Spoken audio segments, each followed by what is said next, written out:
हमें तो अपनों ने लूटा गैरों में कहाँ दम था। और आजकल ये सब चीजें हमारे समाज में ही हमको देखने को मिल जाती हैं। और ये राणा सांगा, आलम खान लोधी, दौलत खान लोधी, ये तीनों ने मिल करके जो है बाबर को आमंत्रित किए थे कि आओ भारत में आक्रमण करो और इब्राहिम लोधी को गद्दी पर से हटाओ। जय हिंद दोस्तों, स्वागत है आपका अपने YouTube channel practice previous exam पर। आज हम सॉल्व करेंगे मुगल वंश के शासक बाबर के शासनकाल से संबंधित कुछ महत्वपूर्ण ऑब्जेक्टिव टाइप क्वेश्चंस को, जो सेंट्रल व स्टेट लेवल की विभिन्न प्रतियोगी परीक्षाओं में पूछे गए हैं और आगे भी पूछे जाते रहेंगे। अतः आज का यह सेशन बहुत ही इंपॉर्टेंट होने वाला है, इसलिए वीडियो में अंत तक बने रहें, वीडियो को बिल्कुल भी स्किप ना करें और चैनल को सब्सक्राइब करें। तो चलिए स्टार्ट करते हैं आज का पहला क्वेश्चन। मुगल वंश का संस्थापक कौन था? तो दोस्तों, मुगल वंश का जो संस्थापक है वो बाबर था। इसका वास्तविक नाम जहीरुद्दीन मोहम्मद था। क्या नाम था इसका? जहीरुद्दीन मोहम्मद। यह क्वेश्चन कई बार परीक्षा में रिपीट हुआ है। मुगल वंश में जितने भी शासक हुए हैं और उनके असली नाम क्या क्या हैं, इस पर हम एक वीडियो पहले ही बना चुके हैं और उसका लिंक जो है हम डिस्क्रिप्शन बॉक्स में डाल देंगे। वहां पर आप जा करके इस वीडियो को जरूर देख लीजिएगा, क्योंकि कभी कभी क्या होता है, एक तरफ में शासकों के नाम दे देता है और दूसरी तरफ उनका जो असली नाम है वो दे देता है और मिलाने के लिए बोल देता है। वह वीडियो बहुत ज़्यादा लंबा नहीं है, केवल 15 मिनट का ही है, तो जा करके उसको देख लीजिएगा, क्योंकि कभी न कभी यह आपको किसी न किसी एग्जाम में मिल ही जाएगा। अगला क्वेश्चन है, बाबर का वास्तविक नाम क्या था? तो अभी भी बताया, बाबर का वास्तविक नाम जहीरुद्दीन मोहम्मद था। तो option A is right answer. Next question है, तुर्की भाषा में बाबर का अर्थ होता है बाघ, भालू, शेर या फिर हाथी। तो दोस्तों, तुर्की भाषा में जो बाबर का अर्थ होता है वह बाघ होता है। ऑप्शन ए बिल्कुल सही ऑप्शन है। अभी हमने पिछले क्वेश्चन में आपको बताया बाबर का जो असली नाम था वो जहीरुद्दीन मोहम्मद था।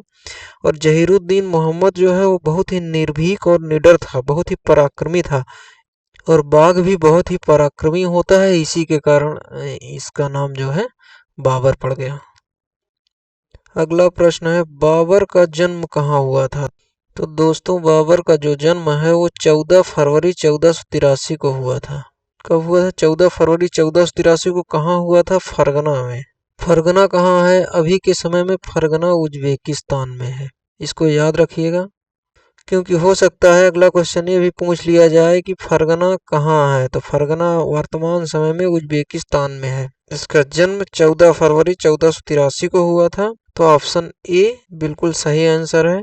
14 फरवरी 1483 ये डेट याद रखिएगा, क्योंकि हो सकता है यह क्वेश्चन भी पूछ ले कि बाबर का जन्म कब हुआ था। तो बाबर का जन्म 14 फरवरी 1483 को हुआ था। अगला क्वेश्चन है, बाबर के पिता का क्या नाम था? शेख मिर्जा, उमर शेख मिर्जा, अब्दुल रहीम, हसन खान। तो फ्रेंड्स, बाबर के पिता का नाम उमर शेख मिर्जा था। यह तैमूर वंश से संबंधित थे। कौन से वंश से? तैमूर वंश। क्वेश्चन ये भी पूछा जा सकता है कि बाबर के पिता किस वंश से संबंधित थे? तो वो तैमूरिया वंश से संबंधित थे। और जो बाबर की माता है कुतुब निगार खान, ये मंगोल वंशज थी। कौन से वंश से संबंधित थी? ये मंगोल वंशज थी। ये जो है क्वेश्चन पूछा गया हुआ है कि बाबर की माता किस वंश से संबंध रखती थी? तो ये मंगोल वंश से संबंध रखती थी। और ये जो मंगोल वंश है ये चंगेज खां से संबंधित है। किससे संबंधित है? चंगेज खां। इसलिए हम यह कह सकते हैं कि बाबर जो है वो तुर्कों मतलब तैमूर वंश और मंगोलों मतलब मंगोल वंशज, ये दोनों से संबंधित था। कौन? बाबर। अर्थात बाबर के पिता उमर शेख मिर्जा जो थे वो तैमूर वंश से संबंधित थे, और जो बाबर की माता कुतुब निगार खान है वो मंगोल वंश से संबंध रखती थी।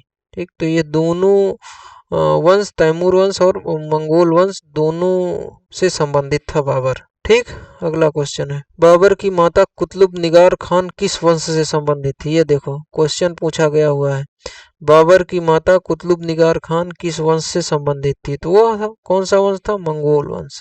ऑप्शन बी राइट आंसर है। नेक्स्ट क्वेश्चन है, बाबर की दादी का नाम क्या था? तो बाबर की दादी कुतुब निगार खान, ये तो इसकी माता थी बाबर की। ठीक, एहसान दौलत बेग। एहसान दौलत बेग जो है वो बाबर की दादी थी। तो ऑप्शन बी एकदम सही ऑप्शन है। अगला प्रश्न है, बाबर अपनी दादी एहसान दौलत बेग के सहयोग से कितने वर्ष की आयु में फरगना का शासक बना और मिर्जा की उपाधि धारण किया?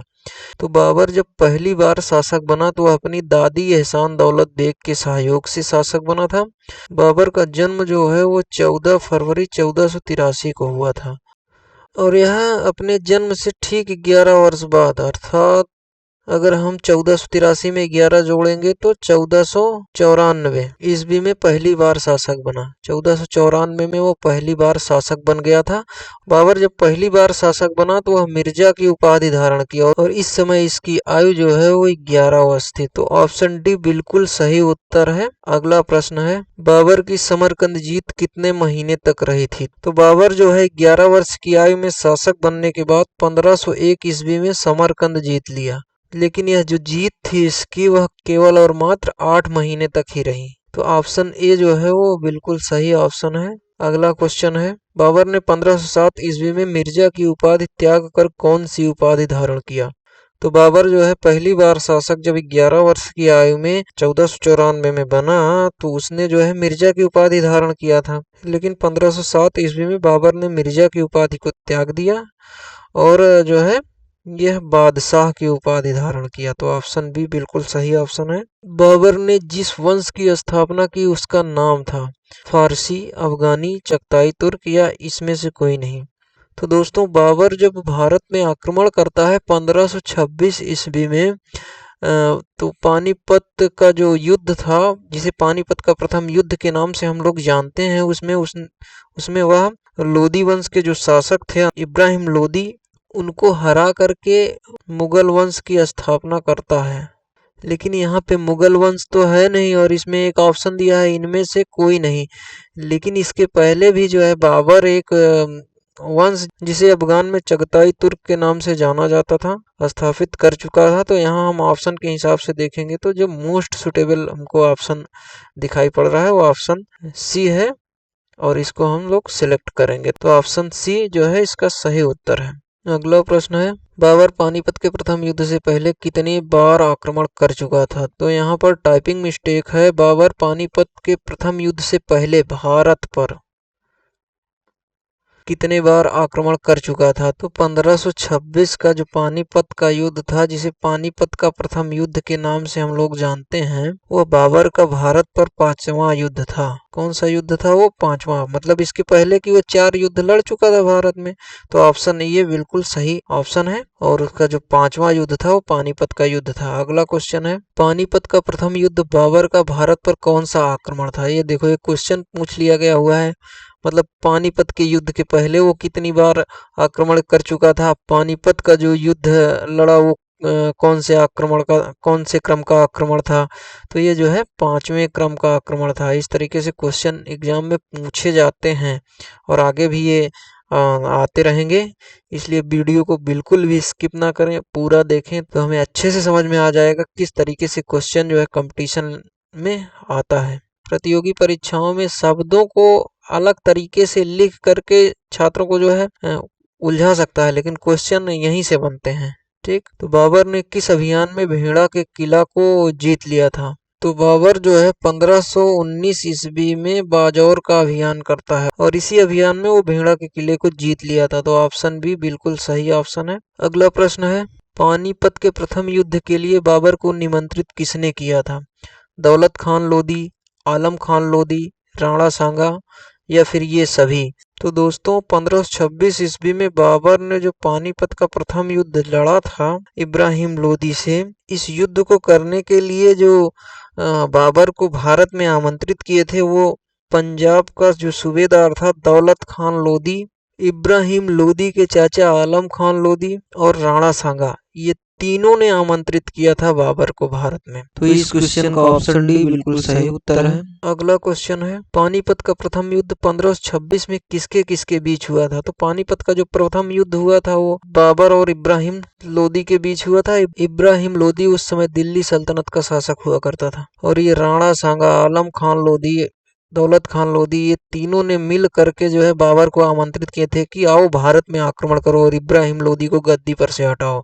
और बाबर आता है, आक्रमण करता है और मुगल वंश की स्थापना कर देता है और ये तीनों के तीनों लोग देखते रहते हैं। कि बाबर आएगा, इब्राहिम लोदी को मारेगा और हमको यहाँ की गद्दी सौंपेगा। लेकिन ऐसा कुछ नहीं होता है। बाबर ने जो है अपना एक वंश ही स्थापित कर दिया जिसे मुगल वंश कहते हैं, और ये काफी लंबे समय तक 300 सवा 300 सालों तक शासन किया भारत पर। हमें तो अपनों ने लूटा, गैरों में कहाँ दम था। और आजकल ये सब चीजें हमारे समाज में ही हमको देखने को मिल जाती हैं। तो इस प्रश्न का जो ऑप्शन ए है वो सही है। और देखते हैं हम अगला क्वेश्चन। बाबर ने पानीपत के युद्ध में किस नीति का प्रयोग किया था? तो बाबर ने जो पानीपत का प्रथम युद्ध था 1526 में जो लड़ा गया था, इस युद्ध में यह उज्बेकों की नीति तुगलमा नीति और तोपों को सजाने के लिए रूमी, जिसे उस्मानी विधि भी कहते हैं, इन दोनों विधियों का जो है पानीपत के युद्ध में बाबर प्रयोग करता है। तुगलमा नीति जो होती है ये अर्धचंद्राकार होती है। कैसी होती है ये? अर्धचंद्राकार। इसमें जो है सैनिकों को सजाते हैं, और जो उस्मानी या रोमी विधि होती है इसमें तोपों को सजाते हैं। इन्हीं दोनों विधियों का प्रयोग करके बाबर ने पानीपत के प्रथम युद्ध में इब्राहिम लोदी को जो है पराजित किया था। तो ऑप्शन ये जो है बिल्कुल सही ऑप्शन है।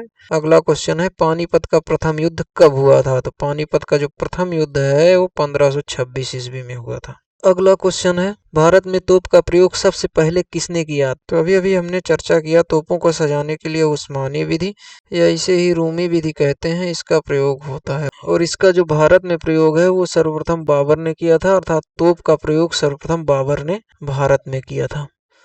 अगला जो क्वेश्चन है, पानीपत के युद्ध में बाबर के दो तोपची का नाम क्या था? तो पानीपत के युद्ध में बाबर के साथ जो दो तोपची थे जिन्होंने तोप खाने का नेतृत्व किया था, उनका नाम उस्ताद अली और मुस्तफा खां था। क्या नाम था उनका? उस्ताद अली और मुस्तफा खां। दूसरे का नाम था मुस्तफा खां।